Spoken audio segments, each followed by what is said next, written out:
Hello friends, welcome back to Dream Success Academy. मैं अविनाश आप सभी का स्वागत करता हूं आज के इस सेशन में। दोस्तों, आज के वीडियो में हम लोग बिहार एसएससी इंटर लेवल भर्ती परीक्षा 2023 पीटी के लिए क्राउन पब्लिकेशन के सेट नंबर 7 को कवर करेंगे। देखिए, इसमें टोटल आपको 15 सेट दिए गए हैं, जिसमें हम लोग 1 से लेकर 6 तक को कवर कर लिया है। यदि आप लोगों ने उस वीडियो को नहीं देखा होगा तो प्लेलिस्ट में आपको सारे जो है सेट मिल जाएंगे, जहां से आप जाके कवर कर सकते हैं। और इसके पीडीएफ के लिए जो है आप टेलीग्राम चैनल को जरूर ज्वाइन करें, जिसका लिंक मैं डिस्क्रिप्शन में दे दूंगा। तो यदि मेरे चैनल पर पहली बार है तो चैनल को सब्सक्राइब करके बेल आइकन को प्रेस कर लीजिए, ताकि इसी तरह से रिलेटेड वीडियो आपको जो है बिहार से संबंधित मिलता रहे। तो चलिए, आज का सेट काफ़ी शानदार होने वाला है, बने रहिए आप मेरे साथ। देखते हैं आज का सेट। तो दोस्तों, सेशन स्टार्ट करने से पहले मैं आपसे एक बार रिक्वेस्ट करूंगा कि प्लीज सेशन को लाइक कर दीजिए और क्वेश्चन नंबर 1 देखिएगा। ये काफ़ी अच्छा क्वेश्चन है कि जोरवे कल्चर एक चालकोलिथिक पुरातात्विक स्थल था जो वर्तमान समय में निम्नलिखित में से किस भारतीय राज्य में स्थित है। देखिए, जोरवे कल्चर जो है आपको ये सिंधु घाटी सभ्यता से संबंधित है। और इसकी खोज यानी जोरवे कल्चर की खोज जो है एम.एन. राय के द्वारा किया गया था। ठीक है, गोदावरी नदी है। ठीक है, याद रखिए, जो भी मैं यहाँ पे आपको फैक्ट बता रहा हूँ काफ़ी इंपॉर्टेंट है। गोदावरी की सहायक नदी है प्रवरा नदी। ठीक है, और यह प्रवरा नदी के ही आसपास के क्षेत्रों में जो है आपको जोरवे कल्चर देखने को मिलेगा, और यह महाराष्ट्र में स्थित है।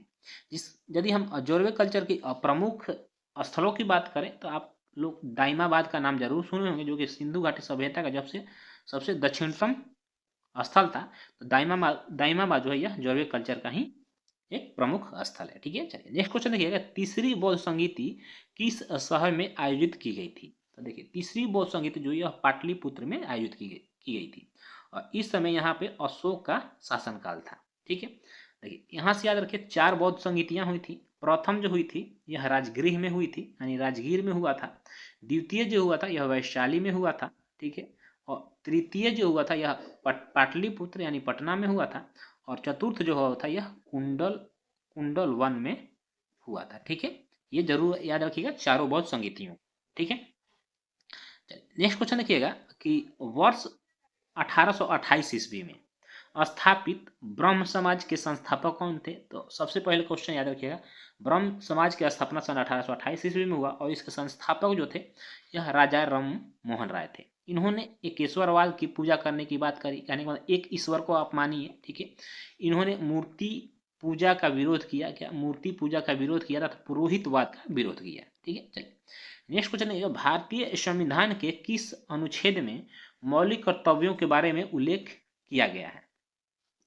यदि मौलिक कर्तव्यों की बात करें तो ये इसका उल्लेख अनुच्छेद 51 के क में किया गया है। ठीक है, आपको याद होगा 42वां संविधान संशोधन जो कि 1976 ईस्वी में हुआ था, सरदार स्वर्ण सिंह समिति के सिफारिश पर संविधान में मौलिक कर्तव्यों को जोड़ा गया था। और यह भाग 4 के क में वर्णित है। भाग 4 क के अनुच्छेद 51 क में आपको मौलिक कर्तव्य देखने को मिलेंगे, और वर्तमान में आपको 11 जो है मौलिक कर्तव्य हैं। ठीक है, चलिए अगला क्वेश्चन है, भारत के राष्ट्रीय ध्वज में स्थित अशोक चक्र में कितनी तिलियां होती हैं। तो इसमें आपको टोटल 24 तिलियां होती हैं। और भारतीय तिरंगा का यानी भारतीय जो राष्ट्रीय ध्वज है इसका लंबाई और चौड़ाई किस अनुपात में होता है, आप इसे जरूर कमेंट बॉक्स में पोस्ट करिएगा। ठीक है, चलिए नेक्स्ट क्वेश्चन है, इनमें से किस ग्रह का कोई उपग्रह नहीं है। तो देखिए, बुध और शुक्र, ठीक है, का कोई भी उपग्रह नहीं है। बुध जो है पृथ्वी का इसे वाहन के नाम से भी जाना जाता है।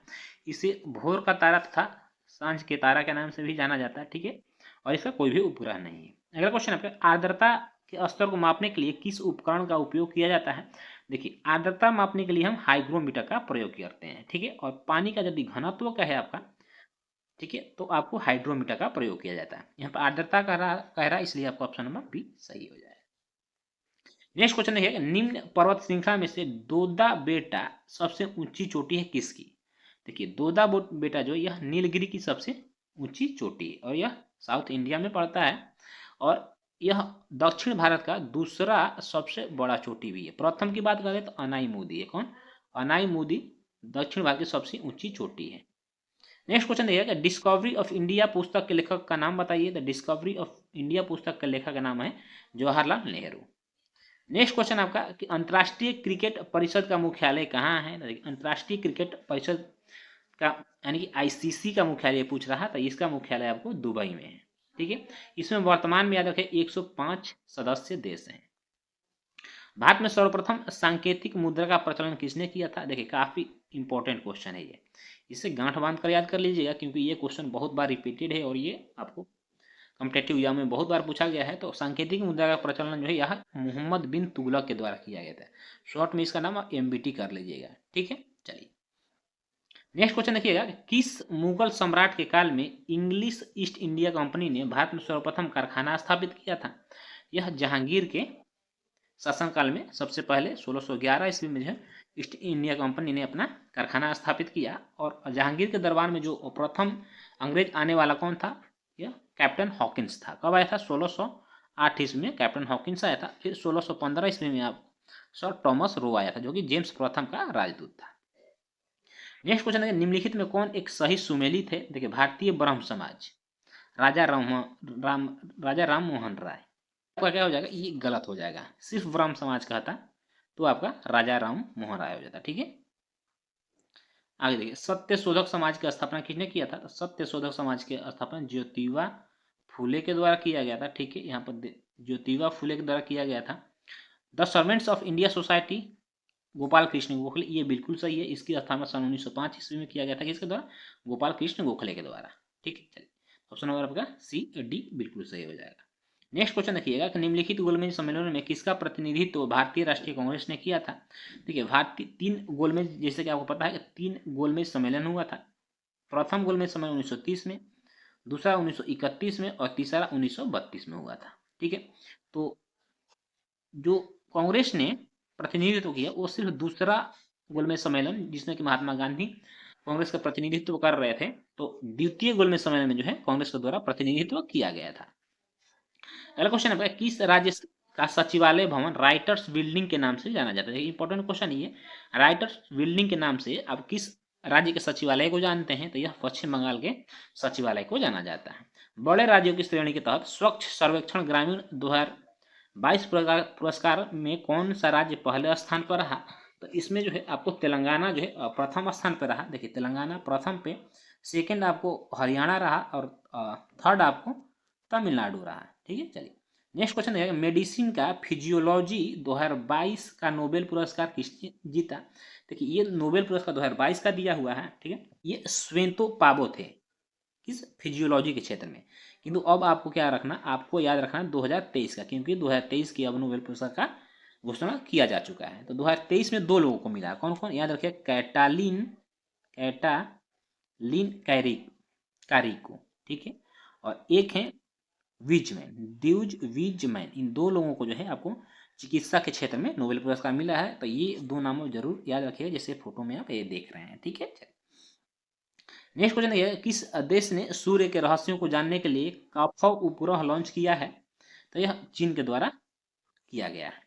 देखिए अगला क्वेश्चन है आपका, अर्थशास्त्र में नोबेल पुरस्कार 2022 Ben S Bernanke, Douglas W Diamond और फिलिप एच डायविगिन को किस लिए दिया गया था?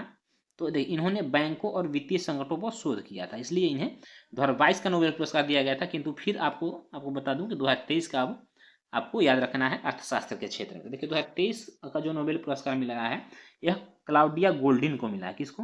याद रखिएगा यहाँ पर, क्लाउडिया गोल्डिन।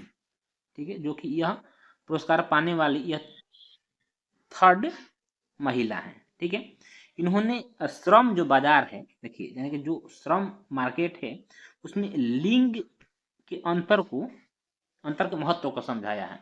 यानी कि कहने का मतलब जो या कहीं भी जहाँ पे पुरुष और महिलाएं काम करते हैं वहाँ पे पुरुष और महिलाओं के बीच जो डिस्क्रिमिनेशन होता है उसके समझ को समझाया, इसलिए इन्हें 2023 का जो है नोबेल पुरस्कार दिया गया है। ठीक है, चलिए क्लाउडिया गोल्डिन नाम जरूर याद रखिएगा। नेक्स्ट क्वेश्चन देखिए कि विश्व युवा कौशल दिवस निम्न में से किस दिन मनाया जाता है? विश्व युवा कौशल दिवस जो है प्रत्येक वर्ष 15 जुलाई को मनाया जाता है। प्रधानमंत्री नरेंद्र मोदी ने किस राज्य में होमी भाभा कैंसर अस्पताल और अनुसंधान केंद्र का उद्घाटन किया है? तो ये पंजाब में इन्होंने किया है। ठीक है, चलिए नेक्स्ट क्वेश्चन होगा, भारत का पहला जैव ग्राम किस राज्य में स्थापित किया गया है?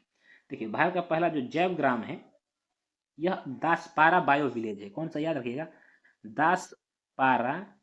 ठीक है, बायो विलेज। और यह किस राज्य में है, तो याद रखिए यह आपको त्रिपुरा राज्य में स्थापित किया गया। ठीक है, चलिए नेक्स्ट क्वेश्चन देखिए 23 आपका पीएम श्री योजना जिसे हाल ही में लॉन्च किया गया किस क्षेत्र से संबंधित है, तो पीएम श्री योजना का संबंध आपको शिक्षा से है। ठीक है, और इस योजना के तहत लगभग 14,500 स्कूलों को क्या किया जाएगा, कन्वर्ट किया जाएगा एक स्मार्ट स्कूल में। ठीक है, चलिए नेक्स्ट क्वेश्चन देखिएगा कि रोजर फेडरर ने 15 सितंबर 2022 को टेनिस से संन्यास लेने की घोषणा की। फेडरर ने कितने ग्रैंड स्लैम प्रतियोगिता जीता, इन्होंने अभी तक टोटल 20 ग्रैंड स्लैम प्रतियोगिता जीता था।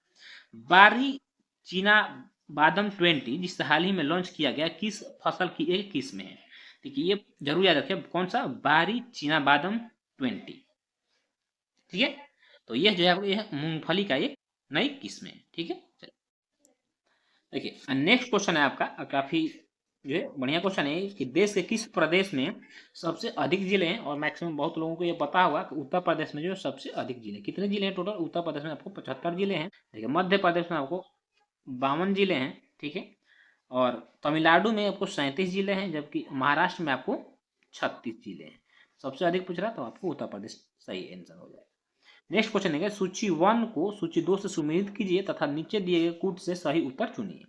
ये दूध सागर जो है जलप्रपात यह किस नदी के तट, यानी जलप्रपात दिया और नदी का नाम दिया है, बताना है कि कौन सी जलप्रपात किस नदी के तट पे है। दूध सागर जलप्रपात किस नदी के तट पे है, देखिए यह आपको मांडवी नदी के तट पे है, जो कि कहाँ पड़ता है, गोवा में पड़ता है। ठीक है, चलिए डुडूसा जलप्रपात जो है आपको यह मचकुंड नदी पे है, जो कि उड़ीसा में पड़ता है। ठीक है, उड़ीसा में है। और देखिए गोको का जलप्रपात यह घाटप्रभा नदी पे है, और जो कि कर्नाटक में पड़ता है।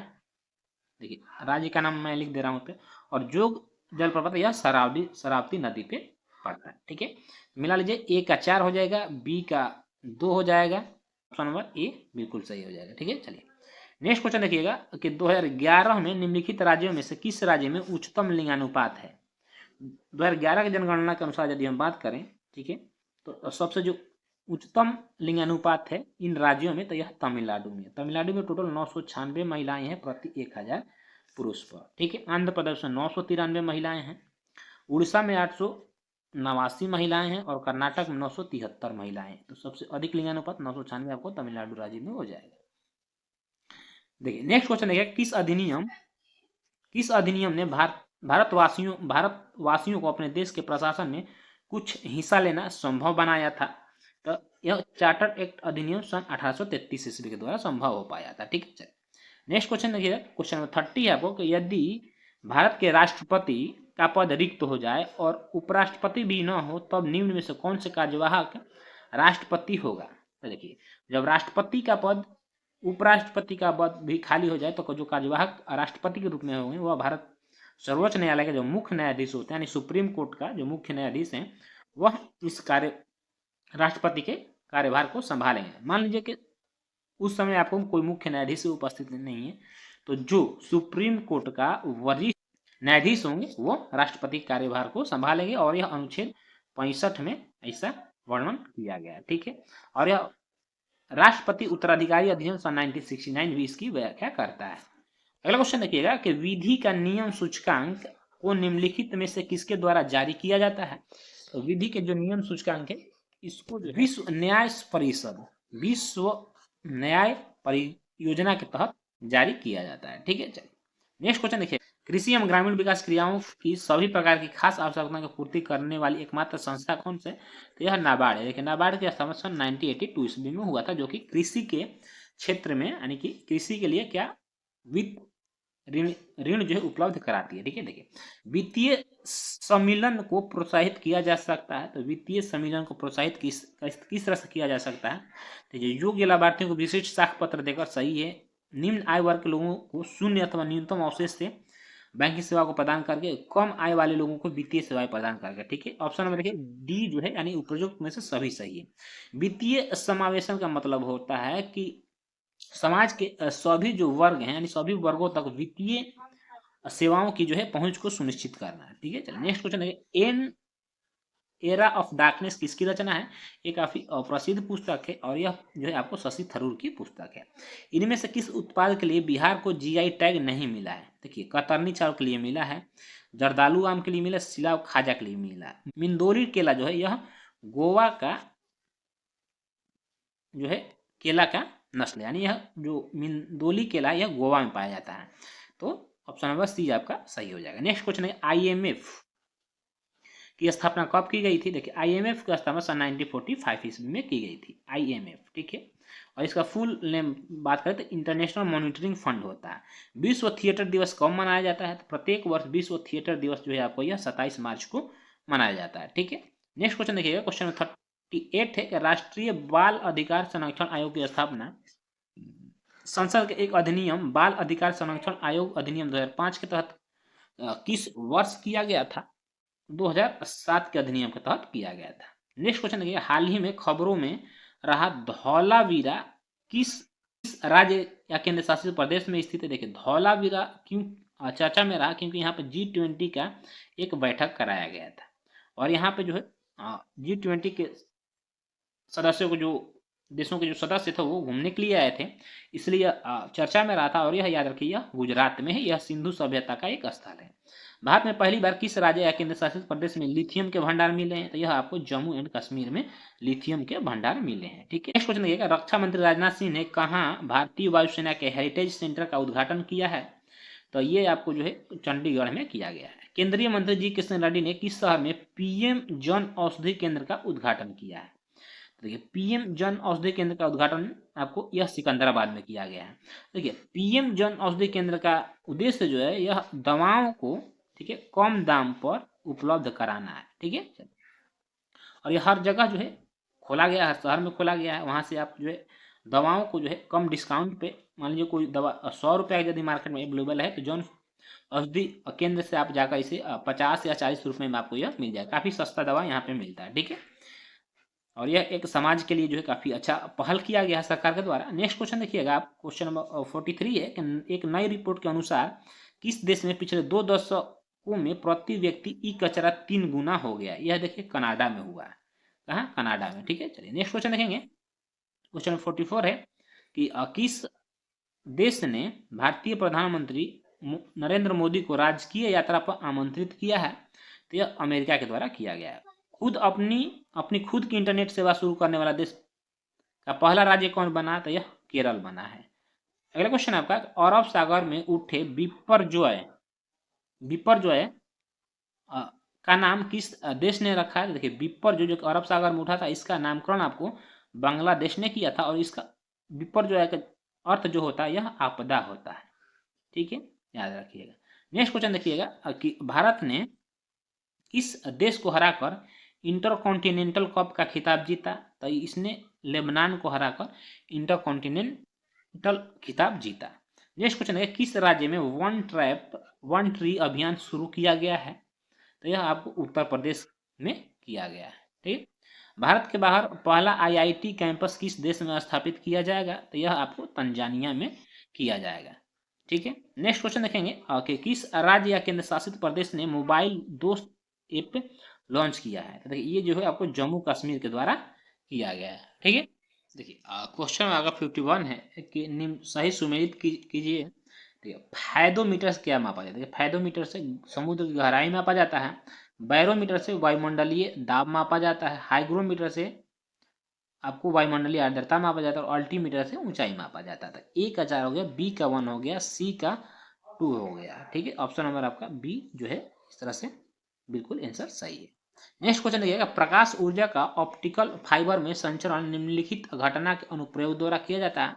यह पूर्ण आंतरिक परावर्तन की वजह से होता है, ठीक है। म्यूजिक कंसर्ट्स के लिए हॉल की दीवारों को कैसा बनाना चाहिए? तो इस तरह से डिजाइन किया जाना है ताकि वह जो है ध्वनि का अवशोषण करे, जिससे कि जो गूंजन होता है हॉल में एक तरह का वह कम हो जाए, इसलिए दीवारों को खुरदुरा बनाया जाता है। नेक्स्ट क्वेश्चन देखिए, क्वेश्चन 54 है आपका कि ध्रुव और पूर्णिमा तथा साइरस में क्या संबंध है? तो यह देखिए, यह एक भारतीय शोध रिएक्टर है और भारत का पहला शोध रिएक्टर कौन था? यह याद रखिए अप्सरा था, ठीक है। मशीन गन का आविष्कार किया गया था, तो यह जेम्स पकल के द्वारा किया गया था सन 1718 ईस्वी में, ठीक है कि GIF का आशय क्या है।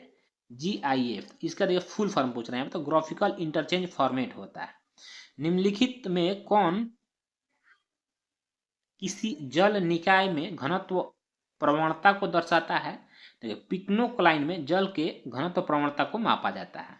समय मापक विज्ञान को हॉरोलॉजी कहा जाता है। ठीक है, नेक्स्ट क्वेश्चन देखिए, ठोस कपूर से कपूर वाष्प बनाने की प्रक्रिया को क्या कहा जाता है। इसे ऊर्ध्वपातन कहा जाता है। देखिए मान लीजिए ठोस है, यह ऊर्ध्वपातन विधि के द्वारा सीधे क्या बन जाएगा, यह सीधे वाष्प बन जाएगा। ठीक है, जैसे कि आप कपूर जलाने पर यह वाष्प बनता है। नेक्स्ट क्वेश्चन देखिएगा, यानी गैस सीधे बन जाता है। निम्नलिखित में सबसे भारी धातु कौन सा है। देखिए प्राकृतिक में सबसे जो भारी धातु है आपको यह यूरेनियम है। यह चांदी के जैसा क्या होता है, सफेद होता है, और इसे आशा की धातु कहा जाता है। क्या, आशा की धातु। ऑप्शन नंबर आपका बी सही होगा, यूरेनियम। नेक्स्ट क्वेश्चन देखिएगा कि पीतल में कौन सी धातुओं का संयोग होता है। देखिए पीतल जो होता है यह कॉपर प्लस जिंक से बना होता है। ठीक है, कॉपर और जिंक से बना होता है, जिसमें 70% आपको कॉपर होता है और 30% जिंक होता है। तो ऑप्शन नंबर सी आपका बिल्कुल सही है। नेक्स्ट क्वेश्चन देखिएगा, अश्रु गैस क्या है। देखिए अश्रु गैस अमोनिया है, और इसका यदि रासायनिक नाम की हम बात करें तो रासायनिक नाम इसका होता है क्लोरो एसिटोफिनोन। ठीक है, नेक्स्ट क्वेश्चन देखिएगा कि ऑक्सीजन अनुपस्थित होता है, तो केरोसिन में आपको ऑक्सीजन जो होता है ये अनुपस्थित होता है। निम्नलिखित युग्मों में से किसका मिश्रण खानों में अधिकतर होने वाली विस्फोटों के कारण होता है। तो यह मीथेन और वायु का होता है। ठीक है, खानों में मीथेन का प्रयोग अधिकतम होता है विस्फोट करने के लिए। नेक्स्ट क्वेश्चन है आपका कि लाल स्याही बनाई जाती है, यह यूरोसिन से बनाई जाती है, और विकास का मुख्य कारक क्या है, तो प्राकृतिक वर्णन है। ठीक है, विकास का मुख्य कारक आपको प्राकृतिक वर्णन है। नेक्स्ट क्वेश्चन 67 नंबर है आपका, फलों का वह प्रकार जिसमें लीची को रखा जाता है क्या कहलाता है। तो यह आपको नट कहलाता है। अगला क्वेश्चन है, लहसुन की अभिलाक्षणिक गंध का कारण क्या है। लहसुन के अभिलाक्षणिक जो गंध का कारण है यह सल्फर होता है, यानी सल्फर के कारण लहसुन में क्या होता है, गंध पैदा होता है, और यह लिएसिसी कुल का पौधा है। ठीक है, हमारे शरीर का अधिकतम भार बना होता है किसका, तो यह जल का बना होता है। देखिए हमारे शरीर का जो 65% भाग है यह जल का बना होता है। ठीक है, और यह जल क्या करता है, जल जो है यह ताप को नियंत्रित करता है, और प्रत्येक वयस्क मनुष्य को दिन में 4 से 5 लीटर जो है आपको पानी पीना चाहिए, ताकि आपका स्वास्थ्य जो है अच्छा रहे। तो आप लोग यदि पानी नहीं पीते हो तो पानी पर जरूर ध्यान करिए, क्योंकि पानी पीना शरीर के लिए काफ़ी जो है लाभदायक होता है, और कम से 4 से 5 लीटर पानी तो आप पीजिए ही पीजिए। नेक्स्ट क्वेश्चन है कि यदि एक पिता का वो ब्लड ग्रुप ए तथा माता का ओ, तो बताइए उनके पुत्र का निम्नलिखित में से कौन सा रक्त हो सकता है। तो उसका जो है आपको ओ हो सकता है, ए हो सकता है। ठीक है, ये दोनों हो सकता है, तो इसमें आपको ऑप्शन नंबर ओ ही सही है, बी नहीं हो सकता, ए भी नहीं हो सकता। तो ऑप्शन नंबर वो बिल्कुल सही है, यानी कि ऑप्शन नंबर सी सही है। नेक्स्ट क्वेश्चन देखिए, निम्नलिखित में किस विटामिन की कमी से खून का थक्का धीरे बनने की बीमारी होती है। देखिए यदि आपके शरीर में विटामिन के की कमी हो जाएगा, जो शरीर का थक्का बनता है, यानी कहने का मतलब आपके हाथ कट गया तो जो ब्लड निकलता है तो वह उसके थक्का बनने में बहुत समय लग जाता है, जिससे कि काफ़ी ब्लड गिर जाता है। इसलिए विटामिन डी के की कमी नहीं होना चाहिए। और यह जो है आपको बता दें, विटामिन जो के है यह वसा में घुलनशील है। पालक के पत्तों में निम्नलिखित में से किसकी मात्रा सबसे अधिक होती है। तो इसमें सबसे अधिक आपको आयरन होती है। नेक्स्ट क्वेश्चन है कि निम्नलिखित रोगों में कौन टाइगर मच्छरों द्वारा संचालित नहीं होता है। तो यह जापानी एन्सेफेलाइटिस जो है टाइगर मच्छरों से नहीं होता है। नेक्स्ट क्वेश्चन है आपका मैरेस्मस, यहाँ पर आपको दिया है क्या दिया, यानी बीमारी दिया, यहाँ पर कारण दिया है, यानी किस कारण से कौन सी बीमारी होती है। देखिए दीर्घकालीन यदि आप उपवास रखते हैं, नहीं बहुत दिनों तक आप भूखे रहते हैं, तो आपके लिए आपको मैरेस्मस बीमारी हो सकती है। यदि आपके शरीर में प्रोटीन की कमी हो जाता है तो क्वाशियोको रोगी हो क्वाशियोकर बीमारी होगा। जीवाणु संक्रमण होता है तो टीबी रोग हो जाएगा, और विषाणु संक्रमण होगा तो आपको हेपेटाइटिस रोग हो जाएगा। तो ऑप्शन नंबर ए का 1, बी का 2, सी का 3, ऑप्शन नंबर ए बिल्कुल सही है। नेक्स्ट क्वेश्चन है, निम्न जंतुओं में किस समय 3 अप्रकोष्ठ का हृदय होता है। देखिए मेंढक जो होता है यह 3 हृदय वाला होता है। 3 हृदय में इसके जो 3 प्रकोष्ठ होते हैं, इसमें देखिए 2 जो है 2 आलिंद होते हैं, और एक निलय होता है। क्या, एक आपको निलय होता है, जबकि हम लोगों में जो मनुष्य होता है इसमें आपको 2 आलिंद 2 निलय होता है। तो दोस्तों इस तरह से हमारा जो है 75 जीके जीएस के प्रश्न खत्म हो गए, और बाकी के आपको 76 से लेकर जो 150 के प्रश्न है यह मैथ और रीजनिंग के प्रश्न है। तो आपको आज का सेशन कैसा लगा कमेंट करके जरूर बताइएगा, और आप लोगों ने 75 में कितने नंबर सही किए उसे भी जरूर कमेंट करिएगा। मेरे को अंदाजा लगेगा आपकी जो तैयारी किस लेवल तक है, और आपको क्या थोड़ा सा और एफर्ट करना चाहिए, इसलिए अपना स्कोर जरूर कमेंट करिएगा। इसी तरह से अपना प्यार बनाए रहिए, अच्छे से तैयारी करिए। दोस्तों समय का बहुत महत्व है, इसलिए समय का आप यूटिलाइज करिए, और अपना फोकस एकदम DSSC पे लगा रखिए, सफलता आपको जरूर मिलेगी। तो फिर मिलेंगे इसके नेक्स्ट एपिसोड में। तो जय हिंद, वंदे मातरम।